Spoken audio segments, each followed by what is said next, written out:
Shri K J Jacob, Shri Anilkumar അതൊന്ന് സൂചിപ്പിച്ചു വെച്ചോളൂ.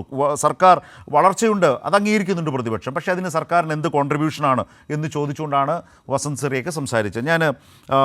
ഞാൻ ശ്രീ കെ ജെ ജേക്കബിലേക്ക് വരുന്നതിന് മുമ്പ് യഥാർത്ഥത്തിൽ ഈ വളർച്ചയുടെ മാറ്റത്തിൻ്റെ ഒരു കാലത്ത് ഇപ്പോഴത്തെ വ്യവസായ മന്ത്രി, മുൻ പ്രതിരോധ മന്ത്രിയാണ് മുമ്പ് കേട്ടതെങ്കിൽ, ഇപ്പോഴത്തെ വ്യവസായ മന്ത്രി കേരളത്തിൻ്റെ വ്യവസായ ലോകത്തേക്ക് വന്നുകൊണ്ടിരിക്കുന്ന പുതിയ പുതിയ ഇൻവെസ്റ്റ്മെൻറ്റുകൾ, പുതിയ കാലത്തിനനുസൃതമായിട്ടുള്ള, കാലത്തിനും കേരളത്തിനും അനുയോജ്യമായ നിലയിലേക്ക് ഇൻവെസ്റ്റ്മെൻറ്റ് മാറുന്നതും പുതിയ പുതിയ നിക്ഷേപങ്ങൾ വരുന്നതും വ്യവസായ അന്തരീക്ഷം രൂപപ്പെടുന്നതിനെക്കുറിച്ച് പറഞ്ഞ കുറച്ച് കാര്യങ്ങളൊന്ന് കേട്ടുകൊണ്ട് ഞാൻ ശ്രീ ജേക്കബിലേക്ക് വരാം. ഞങ്ങൾ ഷോക്കേസ് ചെയ്യുന്നത് കേരളത്തെയാണ്. ഗവൺമെൻറ്റുകൾ വരും പോകും, അതൊരു ജനാധിപത്യ പ്രക്രിയയാണ്. പക്ഷെ നമ്മളെല്ലാവരും ഷോക്കേസ് ചെയ്യുന്നതും കേരളത്തെയാണ്. നമ്മുടെ പൊട്ടൻഷ്യൽ എന്താണ്? ഞാൻ പറഞ്ഞില്ല, IBM വന്നപ്പോൾ അവര് 2 വർഷം കൊണ്ട് 3000-ഓളം പേർ റിക്രൂട്ട് ചെയ്യുമ്പോൾ രഹസ്യം എന്താണ്? എന്നോട് 100 പേരെന്ന് അവർ പറഞ്ഞ് ഉദ്ഘാടനത്തിൽ. 1ാം വാർഷികത്തിന് ചെന്നപ്പോൾ 1600 പേരായി. ഞാൻ അവരോട് ചോദിച്ചു, എന്താ നിങ്ങൾ എന്നോട് അന്ന് മുഖ്യമന്ത്രി ഉദ്ഘാടനം ചെയ്തതിനു ശേഷം ഞാനൊരു ഇന്ററാക്റ്റീവ് സെഷൻ ഉണ്ടായിരുന്നു. അപ്പോൾ അവർ പറഞ്ഞു, ഈ ചെറുപ്പക്കാർ ഈ 1 വർഷത്തിനുള്ളിൽ 2 സക്സസ്ഫുൾ ടൂൾ ഡെവലപ്പ് ചെയ്തു. അതൊന്ന് ഫേസ്ബുക്ക് ഉപയോഗിക്കുന്ന AI ടൂളാണ്, മറ്റൊന്ന് ഡെൽറ്റ എയർലൈൻ ഉപയോഗിക്കുന്ന ടൂളാണ്. അത്രയും പൊട്ടൻഷ്യൽ നമ്മുടെ ചെറുപ്പക്കാർക്കുണ്ട്, മലയാളിക്കുണ്ട്. അതാണ് ഞങ്ങൾ ഇവിടെ തന്നെ ഫോക്കസ് ചെയ്യുന്നത് എന്നവർ പറയുകയുണ്ടായി. അപ്പോൾ നമ്മുടെ പൊട്ടൻഷ്യൽ വളരെ നന്നായിട്ടുണ്ട്. ഇനിയിപ്പോൾ ഒരു 2 വർഷം കൊണ്ട് തന്നെ നമ്മുടെ കിൻഫ പാർക്ക് നമുക്കിവിടെ പൂർണ്ണമായിട്ടും പ്രവർത്തന സജ്ജമാകും. ഇപ്പോൾ നിങ്ങൾ പത്രത്തിൽ വായിച്ചിട്ടുണ്ടാവും. റൈറ്റ്. ശ്രീ കെ ജെ ജേക്കബ്, ഇപ്പോൾ ഇതൊരു രാഷ്ട്രീയ തർക്കത്തിൽ മുന്നോട്ട് കൊണ്ടുപോകേണ്ട പ്രശ്നമേ അല്ല. അതിനപ്പുറത്തേക്ക് കേരളത്തിൻ്റെ മാറ്റം, അതിപ്പോൾ കിൻഫ്ര ആരംഭിച്ചു, ഇൻഫോ പാർക്ക് ആരംഭിച്ചു, 2016 വരെയുള്ള കണക്കുമായി കോൺഗ്രസ് നയിക്കുന്ന UDF നിൽക്കുക എന്ന നിലയ്ക്കല്ല പ്രതിപക്ഷം അതിനെ സമീപിക്കേണ്ടത്. സർക്കാർ, ഇപ്പോൾ രാജീവ് പറഞ്ഞതുപോലെ, സർക്കാർ ഒരു തുടർച്ചയാണ്. രാഷ്ട്രീയമായ ഭിന്നാഭിപ്രായങ്ങളൊക്കെ കാണും, അത് രാഷ്ട്രീയമായി അവതരിപ്പിക്കുക. പക്ഷേ വികസനത്തിൻ്റെ കാര്യത്തിൽ ആ തുടർച്ച ഏറ്റെടുത്ത് മുന്നോട്ട് പോയപ്പോൾ ഈ സർക്കാർ, അതിൻ്റെ ഈ 2ാം ഭരണം ഇക്കാര്യങ്ങളിൽ എത്രമാത്രം മികവ് കാഴ്ചവെക്കുന്നു എന്ന ഒരു പൊതു അഭിപ്രായമാണ് താങ്കളിൽ നിന്ന് ആദ്യമായി അറിയാൻ ആഗ്രഹിക്കുന്നത്. പ്രത്യേകിച്ച് വസ്തുതകളും രേഖകളും കണക്കുകളും ഒക്കെ നമ്മുടെ മുമ്പിൽ വന്നു കഴിഞ്ഞു. പക്ഷേ ഇത് കോൺഗ്രസ് അംഗീകരിക്കുന്നില്ല. ഡാറ്റാ ബേസ്ഡായിട്ട് സംസാരിക്കുമ്പോൾ അത് അംഗീകരിക്കുന്നില്ല എന്ന് കോൺഗ്രസ് പറഞ്ഞതുകൊണ്ടായോ യാഥാർത്ഥ്യം അപ്പോൾ കോൺഗ്രസ് എതിർത്തതുകൊണ്ട് യാഥാർത്ഥ്യം ഇല്ലാതാകുന്നില്ലല്ലോ? എനിക്ക് തോന്നുന്നു ശ്രീ വസന്ത് സിറിയക്ക് ഇപ്പോൾ പറഞ്ഞതാണ് കോൺഗ്രസിൻ്റെ ആറ്റിറ്റ്യൂഡ് എങ്കിൽ നമ്മളതിൽ ഗുസ്തി പിടിക്കേണ്ട ഒരാവശ്യമില്ല. അത് വളരെ സെൻസിബിളായിട്ടൊരു അഭിപ്രായമാണ്. ശ്രീ കുഞ്ഞാലിക്കുട്ടി കഴിഞ്ഞ ദിവസം അതിനെക്കുറിച്ച് പറഞ്ഞിരുന്നു. ഞങ്ങളാണ് ഇതിൻ്റെ സൃഷ്ടിച്ച ആളുകളെന്ന് പറയും. നല്ല കാര്യമാണ്, എനിക്കതിൽ അഭിപ്രായ വ്യത്യാസമില്ല. ഞാനത് നേരത്തെയും പറഞ്ഞിട്ടുണ്ട്. ഉമ്മൻചാണ്ടി സർക്കാരിൻ്റെ ആദ്യ ഘട്ടത്തിൽ സ്റ്റാർട്ടപ്പുകൾക്ക് വളരെയധികം പ്രൊമോഷൻ കിട്ടി. പക്ഷേ അതിൻ്റെ അകത്ത് ചില കള്ളനാണയങ്ങൾ കടന്നു കയറി അത് അലമ്പാക്കി. പിന്നെ അതിൻ്റെ തുടർച്ച ഉണ്ടായില്ല സത്യത്തിൽ. പിന്നെ ഇപ്പോഴാണ് ഉണ്ടാകുന്നത്. നമ്മളിതിനെ കാണേണ്ടത് കണക്കുകളുടെ മാത്രം അടിസ്ഥാനത്തിലല്ല. ഞാനിതിനെ കാണുന്നത് ഈ സർക്കാർ അധികാരത്തിൽ വന്നതിന് ശേഷം ശ്രീ രാജീവിൻ്റെ നേതൃത്വത്തിൽ നടത്തിയ ചില അടിസ്ഥാനപരമായ ചില പ്രവർത്തനങ്ങളുണ്ട്. ഈ പ്രവർത്തനങ്ങൾ ഒന്ന് എന്നുള്ളത് ഈ സംരംഭക വർഷം, സത്യത്തിൽ ഞാനതിപ്പോഴും വിശ്വസിക്കുന്നു, ഈ 3 ലക്ഷം നമ്പറിലല്ല നമ്മൾ ഊന്നേണ്ടത്. ആ നമ്പർ വന്നപ്പോൾ നമ്മുടെ നാട്ടിലെ ബ്യൂറോക്രസിയുടെ ആറ്റിറ്റ്യൂഡ് മാറ്റുക എന്നുള്ള വലിയ ഭഗീരഥ പ്രയത്നമാണ് സർക്കാർ നടത്തിയത്. നമ്മൾ ഈ ആദ്യത്തെ വർഷം 1 ലക്ഷം സംരംഭം എന്ന് പറയുമ്പം 1000 പഞ്ചായത്താണ് കേരളത്തിലുള്ളത്. അപ്പോൾ 1000 പഞ്ചായത്ത് കേരളത്തിലുണ്ടാകുമ്പോൾ ഒരു പഞ്ചായത്തിൽ ഓൺ ആൻ ആവറേജ് 100 സംരംഭം ഓൺ ആൻ ആവറേജ്. നമ്മുടെ കേരളത്തിലെ ഒരു സാധാരണ സംരംഭകൻ്റെ ഏറ്റവും വലിയ പ്രശ്നമെന്നുള്ളത് പഞ്ചായത്ത് ബ്യൂറോക്രസിയാണ്.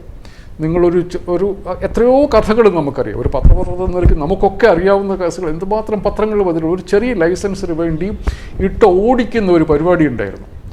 ആ പരിപാടി ഈ സർക്കാർ നിർത്തിച്ചു. അതിനു പകരം നിയമസഭയിൽ കുറേയധികം ഈ അനാവശ്യമായിട്ടുള്ള നിയമങ്ങൾ സർക്കാർ വേണ്ടെന്ന് വെച്ചു.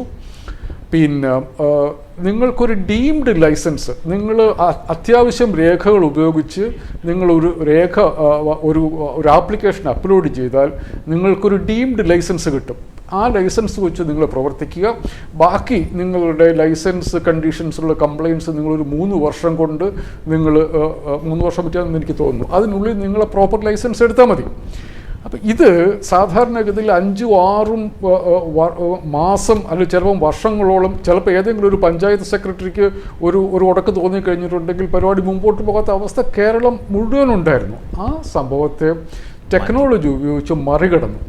അത് വെറുതെ മറികടക്കുകയല്ല ചെയ്തത്. അത് ഈ സ്റ്റേക്ക് ഹോൾഡേഴ്സ് ആയിട്ടുള്ള ഈ മനുഷ്യർ, ഈ ചേംബേഴ്സ് ഓഫ് കോമേഴ്സുമായിട്ടും ഈ ഓൺട്രപ്രണർമാരുടെ ഗ്രൂപ്പുകളുമായിട്ടും ചർച്ച ചെയ്ത് അവരുടെ പ്രശ്നങ്ങൾ മനസ്സിലാക്കി അത് മന്ത്രിസഭയിൽ കൊണ്ടുവന്ന് അത് നിയമസഭയിൽ കൊണ്ടുവന്ന് അതിൻ്റെ ആ പ്രശ്നങ്ങൾ മാറ്റിക്കൊടുത്തു. ഇതൊക്കെ നിയമപരമായിട്ട് ചെയ്തെടുക്കണമെങ്കിൽ നമുക്കറിയാം വളരെ പ്രശ്നങ്ങളുണ്ട്. കാരണം ഇത് ഉദ്യോഗസ്ഥന്മാരെ സംബന്ധിച്ചിടത്തോളം അവരുടെ കയ്യിൽ നിന്ന് അധികാരം പോകുന്നതാണ്. അതിൽ ഭയങ്കര റെസിസ്റ്റൻസ് ഉണ്ട്.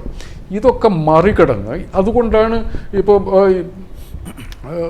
അദ്ദേഹം രാജീവ് പറയുമ്പോൾ 2 മിനിറ്റ് കൊണ്ട് രജിസ്ട്രേഷൻ കിട്ടിയെന്ന് പറഞ്ഞു കഴിയുമ്പം ഇത് വിശ്വസിക്കാൻ പറ്റാത്തത്. അവരോട് ചോദിച്ചു നോക്കി, ഇത് അനുഭവിക്കുന്ന ആളുകളാണ് പറയുന്നത്. നമ്മളത് ബേസിക് ആയിട്ടുള്ള കാര്യങ്ങൾ കൊടുത്തു കഴിഞ്ഞിട്ടുള്ള ഒരു ഡീംഡ് ലൈസൻസ് കിട്ടും. അത് വളരെ വലിയ കാര്യമാണ്. രണ്ടാമത്തെ ഒരു പ്രധാനപ്പെട്ട പ്രശ്നം, അത് പിന്നെ ഇപ്പം കിറ്റക്സുകാരനുമായി ബന്ധപ്പെട്ട വിവാദം നമ്മൾ ഓർക്കുക.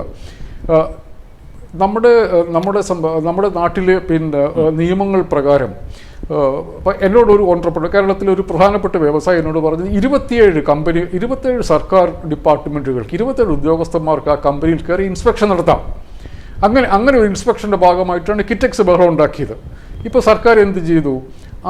അങ്ങനെ തോന്നുമ്പോൾ ഉദ്യോഗസ്ഥന്മാർക്ക് ഇൻസ്പെക്ഷൻ നടത്തുന്ന പരിപാടി നിർത്തിച്ചു. അതിന് പകരം വേറൊരു ടെക്നോളജി ഡ്രിവനായിട്ട് ഒരു സമ്പ്രദായം കൊണ്ട് ഇങ്ങനെ ഈ വ്യവസായികളും ഓൺട്രപ്രണേഴ്സും നേരിടുന്ന പ്രശ്നങ്ങൾക്ക് ഗ്രാസ് റൂട്ട്സ് ലെവലിൽ പരിഹാരം കണ്ടെത്തി എന്നുള്ളതാണ് സത്യത്തിൽ അതിൻ്റെ കൂടി ഭാഗമാണ്. അതായത് ഇപ്പം ഞാൻ നേരത്തെ പറയാം, ഒരു പഞ്ചായത്തിൽ 100 പേര് വെച്ച് വന്നു കഴിയുമ്പോൾ പഞ്ചായത്ത് സെക്രട്ടറി ഗുരുഷ്ട് കാണിക്കാൻ കുറച്ച് ബുദ്ധിമുട്ടുണ്ടാവും.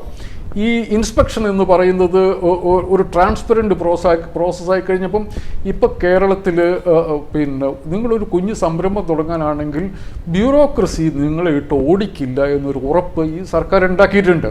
അതിൻ്റെ ഫലമാണ് സത്യത്തിൽ ആ നമ്പറുകളല്ല, ഈ 3 ലക്ഷം എന്നുള്ള നമ്പറുകളല്ല എന്നെ ആകർഷിക്കുന്നത്.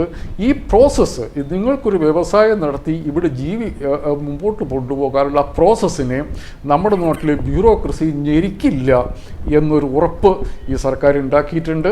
അതാണ് സത്യത്തിൽ നമ്മൾ സെലിബ്രേറ്റ് ചെയ്യേണ്ടത്. അത് നിങ്ങൾ ചോദിച്ചാൽ അതിനുവേണ്ടി കൈവക്കാൻ വേണ്ടി നമ്മുടെ നാട്ടിലെ ഈ 3 ലക്ഷം ആളുകളും ഉണ്ടാവും. അതിൻ്റെ അകത്ത് എത്ര സക്സസ്ഫുള്ളായി, അതിൻ്റെ അകത്ത് എത്രത്തോളം തൊഴിൽ കൊടുത്തു, എത്രത്തോളം ഇൻവെസ്റ്റ്മെൻറ്റ് വരുന്നു എന്നുള്ളതൊക്കെ നമ്മൾ ഇനി അങ്ങോട്ട് കാണാനിരിക്കുന്നതേ ഉള്ളൂ. എന്നെ സംബന്ധിച്ചിടത്തോളം നമ്മുടെ മുമ്പിൽ കോൺക്രീറ്റ് ആയിട്ടുള്ള ഫാക്റ്റ് എന്നുള്ളത് ഇവിടെ ഒരു ഓൺട്രപ്രണർക്ക് മനസമാധാനത്തോടു കൂടി ബിസിനസ് ചെയ്യാനുള്ളൊരവസ്ഥ ഈ സർക്കാർ ഉണ്ടാക്കി വെച്ചിട്ടുണ്ട്. അത് ചെറിയ കാര്യമല്ല.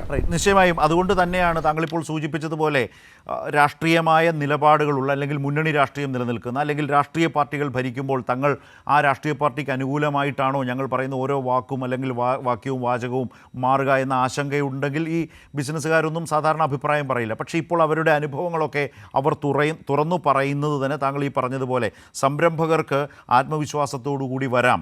ബ്യൂറോക്രസി അവരെ വലയ്ക്കില്ല, ഇട്ട് നടത്തിക്കില്ല, ചുവപ്പ് നാടയിൽ കുരുങ്ങില്ല. അതിന് നിയമപരമായിട്ടുള്ള നിയമനിർമ്മാണത്തിലൂടെ മാറ്റം കൊണ്ടുവരുന്നു എന്നൊരു സംവിധാനം ഉണ്ടാക്കിയതുകൊണ്ട് തന്നെയാണ് അവർ ഓരോരുത്തരും അത് തുറന്നു പറയുന്നത്, നമ്മളൊക്കെ കേൾക്കുന്നതിനും അത് ഇടയാക്കിയിട്ടുള്ളത്.